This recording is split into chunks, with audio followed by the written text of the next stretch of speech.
Hola a todos.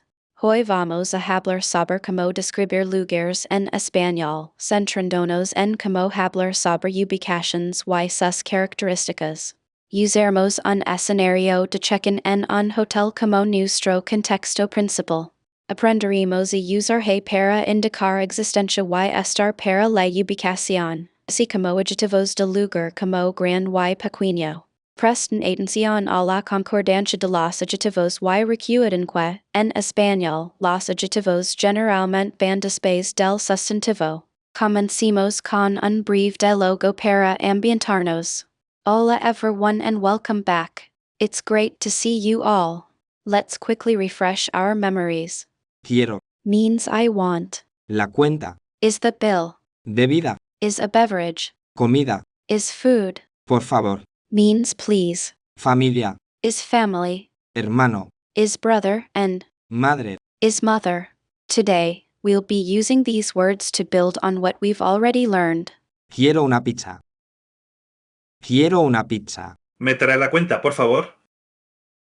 ¿Me trae la cuenta, por favor? Buenos días. Hay un restaurante por aquí. Buenos días. Hay un restaurante por aquí. Sí, hay un restaurante muy bueno a 2 calles. Sí, hay un restaurante muy bueno a 2 calles. ¿Cómo es el restaurante? ¿Cómo es el restaurante? Analyzemos este intercambio. Emily pregunta, ¿hay un restaurante por aquí? Que si traduz como is there a restaurant around here? Noten el uso de. Hay. Que significa there is, y no se conjuga. Además, cerca significa near. James respond, she, hay un restaurante muy bueno a 2 calles. Mostrando otro ejemplo de hay. A 2 calles significa 2 blocks away. Presten atención a como se usa constantemente para indicar existencia. La clave aquí es entender cómo preguntar si algo existe y don se encuentra. Ahora, vamos a seguir. Es pequeño, pero muy acogedor y la comida es deliciosa. Es pequeño, pero muy acogedor y la comida es deliciosa. James describe el restaurante, es pequeño, pero muy acogedor y la comida es deliciosa. Aquí estamos usando adjetivos. Pequeño significa small, acogedor significa cozy y deliciosa significa delicious. Recuerden, los adjetivos van después del sustantivo. Es una forma de ser to be usada para características permanentes, como tamaño o personalidad. Es crucial recordar la concordancia de los adjetivos. Pequeño es masculino singular para coincidir con restaurante, que también es masculino. Ahora practiquemos la concordancia de los adjetivos. Hay un parque lejos de aquí. Hay un parque lejos de aquí. Sí, hay un parque grande y tranquilo a unos 10 kilómetros. Sí, hay un parque grande y tranquilo a unos 10 kilómetros. ¿Cómo es el parque? ¿Cómo es el parque? Noten la pregunta de Emily, hay un parque lejos de aquí? Is there a park far from here? Usamos lejos que significa far. Luego James respond, describiendo el parque, she, hay un parque grande y tranquilo a unos 10 kilómetros. Vimos grand, big y tranquilo peaceful dos más adjetivos que describen el parque. A unos 10 kilómetros significa about 10 kilometers away. Siempre recuerden la concordancia de los adjetivos. Gran y tranquilo concuerdan con el sustantivo masculino singular parque. Es muy bonito con muchos árboles y flores. Es muy bonito con muchos árboles y flores. Suena genial. Gracias de nuevo. Suena genial. Gracias de nuevo. James uso bonito que significa pretty, un adjetivo muy común. Nuevamente, noten la concordancia con parque. También uso con, que significa with. Hemos visto como se usa ser para describir las características de los lugares. Es pequeño, es tranquilo, es bonito. Dominar estos adjetivos y entender cuando usar ser es fundamental. ¿Alguna pregunta hasta ahora? Hay una escuela cerca de la estación de tren. Hay una escuela cerca de la estación de tren. Sí, hay una escuela nueva a la vuelta de la esquina. Sí, hay una escuela nueva a la vuelta de la esquina. Emily pregunta sobre una escuela. Hay una escuela cerca de la estación de tren? Is there a school near the train station? James respond, sí, hay una escuela nueva a la vuelta de la esquina. Usando nueva que significa new. A la vuelta de la esquina significa around the corner. Vamos a solidificar su comprensión. Pueden pensar en tres adjetivos para describir su parque favorito. Consideran tamaño, atmósfera y apariencia. Es grande, tranquilo y bonito. Es grande, tranquilo y bonito. In this scene, we'll introduce the expression of preferences regarding locations. We'll use phrases like prefiero I prefer and me gusta más I like more. This will expand their ability to articulate not just where things are, but which places they favor and why. We will also review the concept of agreement with adjectives. ¿Prefieres el restaurante o el café? ¿Prefieres el restaurante o el café? Notice how Emily used prefiero correctly, indicating a personal preference. It's crucial to remember that prefiero is conjugated to match the subject yo prefiero, tu prefieres, él, ella, usted prefiere furthermore, o means or, so she's presenting two options for comparison. Ensure you use prefiero when expressing a clear choice between two possibilities. Me gusta más el café, es más tranquilo. Me gusta más el café, es más tranquilo. Excellent, David. Me gusta más means I like more. The structure is consistent, me to me, gusta is pleasing, más more. The sentence es más tranquilo then justifies his preference, stating the cafe is more peaceful.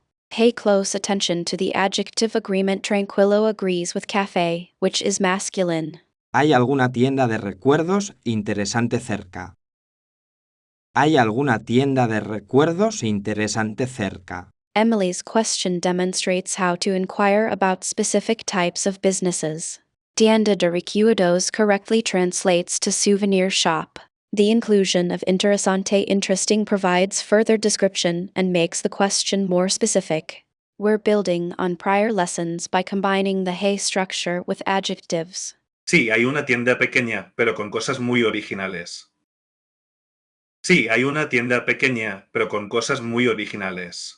Today, we'll focus on inquiring about specific amenities available in the area. We'll learn phrases to ask about things like pharmacies, banks, or even public restrooms. Remember to use Hay to confirm existence and Dond to ask for location. This will expand your ability to navigate and function comfortably in a Spanish-speaking environment. ¿Hay alguna farmacia abierta cerca de aquí? ¿Hay alguna farmacia abierta cerca de aquí? Excellent. Farmacia. Means pharmacy. Note the question structure. Using alguna implies you're looking for any pharmacy rather than a specific one. The phrasing is very natural. Pay attention to the intonation when asking questions. Raising your voice slightly at the end signifies a question. Remember to listen carefully for the response, and use Dond if they say yes to ask where it is. Sí, hay una farmacia muy cerca, en la calle principal. Sí, hay una farmacia muy cerca, en la calle principal. Very good, David. The phrase En la calle principal. means on the main street. The preposition en is vital for indicating location. It's similar to on or in English. To confirm, Emily could ask ¿Está lejos? Is it far? Or como ligo alley? How do I get there? This is building fluency through asking clarifying questions. Hay un banco con cajeros automáticos cerca. Hay un banco con cajeros automáticos cerca. Excellent, Emily. Banco. Is bank and Cajeros automáticos. are ATMs. The use of con with is a key grammatical tool here. It translates directly. You're specifically asking for a bank with ATMs. Now, David can respond with whether one exists and its location. Remember, practice makes perfect, and don't be afraid to make mistakes. Sí, hay un banco grande a unos 500 metros, a la izquierda. Sí, hay un banco grande a unos 500 metros, a la izquierda. Very well, David. The phrase Algunos 500 metros. means about 500 meters away. A la izquierda means on the left. Notice the combination of distance and direction. Emily, could you ask David how long it would take to walk there? ¿Cuánto tiempo se tarda caminando? ¿Cuánto tiempo se tarda caminando? Today, we'll introduce the preposition para, which translates to for or in order to in English. It's used to indicate purpose or destination. Remember, it always precedes the noun or infinitive. We'll focus on using it when stating the reason for visiting a place, like voy al cine para ver una película. I'm going to the cinema to see a movie. Voy al museo para aprender sobre la historia. Voy al museo para aprender sobre la historia. Excellent. That's a perfect example of para indicating purpose. Notice how it connects your action, going to the museum, with the reason, to learn about history. Pay attention to its placement before the infinitive, aprender. Practice creating sentences with para describing your intentions when visiting different places. ¿Necesitas ir a la biblioteca para estudiar? ¿Necesitas ir a la biblioteca para estudiar? Very good, David. Your question is grammatically correct and uses para effectively to inquire about the purpose of going to the library. Remember the structure, necesitas or destination para infinitive. The use of necesitas do you need provides context. Try formulating questions about various purposes. Voy al supermercado para comprar comida. Voy al supermercado para comprar comida. Today, we'll introduce the preposition según. It translates to according to in English and is used to express information based on someone's opinion or a source. We'll see how it helps express beliefs and opinions, commonly used when relating information from another person or a report. For example, según mi madre, el restaurante es bueno, means according to my mother, the restaurant is good. Según el mapa, ¿dónde está el teatro? Según el mapa, ¿dónde está el teatro? Excellent. Notice how según introduces the source of the information. It's crucial to understand that según doesn't express your certainty, only that someone else believes something. We'll focus on constructing sentences using según to indicate opinions or reports, which is important for nuanced communication. Always remember to include the source after según. Según la guía turística, hay un museo muy interesante. Según la guía turística, hay un museo muy interesante. Perfect. Combining según with hay is a very useful construction. Notice how it smoothly conveys information you've heard from a source. Pay attention to the agreement of adjectives following my and ensure it clearly communicates that you're relating information from another source. Practice with various sources, friends, books, signs, to become comfortable. Según tú, ¿cuál es el mejor restaurante de la zona?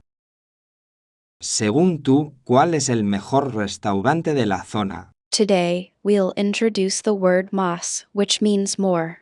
It's crucial for expressing degrees of comparison and quantity. Remember, it combines with adjectives to intensify them. We will focus on using más with adjectives to describe things more vividly. For example, instead of just saying bonito, you can say más bonito to mean more beautiful. El parque es más grande que la plaza. El parque es más grande que la plaza. Excellent. Notice how we used más grande to compare the sizes. Más is used before adjectives to indicate more. It's vital to remember that más always precedes the adjective you want to intensify. This structure helps you express nuances and relative sizes when describing locations or objects. The use of que is essential for the comparison. Sí, el parque es mucho más grande. Sí, el parque es mucho más grande. Very good. Here, mucho intensifies más. Mucho más grande means much bigger or a lot bigger. It's a common way to express a significant difference. Mucho is an adverb, and it adds emphasis. It's useful to have mucho in your vocabulary for everyday conversations and descriptions. Hay un café más cercano que ese. Hay un café más cercano que ese. Perfect. You're using más cercano effectively. This means closer, and the structure más adjective is used to compare distances, sizes, or other qualities. Remember to maintain agreement in gender and number between the adjective cercano and the noun it modifies. Context is vital to understand the subtleties of